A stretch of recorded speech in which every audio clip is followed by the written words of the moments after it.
হাসনাত আব্দুল্লাহর বক্তব্য অত্যন্ত হাস্যকর ও অপরিপক্ক গল্পের সম্ভার বলে জানিয়েছে।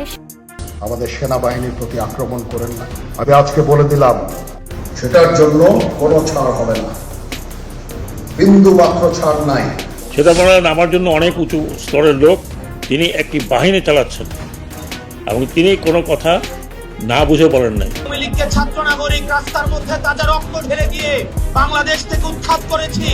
আজকে সেই আওয়ামী লীগকে পুনর্বাসনের জন্য ষড়যন্ত্র করা হচ্ছে। ব্রেকিং নিউজ, হাসনাত আব্দুল্লাহকে রাষ্ট্রবিরোধী হিসেবে ঘোষণা দিল সেনাপ্রধান।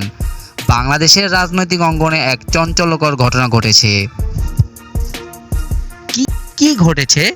সম্প্রতি এক জনসমাবেশে হাসনাত আব্দুল্লাহ সেনাবাহিনী ও রাষ্ট্রীয় কাঠামোগত বিরুদ্ধে মন্তব্য করেন। তিনি সেনাপ্রধানকে অপমানজনক ভাষা সম্বোধন করলে যা সামরিক বাহিনীর মর্যাদার পরিপন্থী। এই বক্তব্য ভাইরাল এবং দেশব্যাপী জনপ্রিয়তা তুলে ধরে।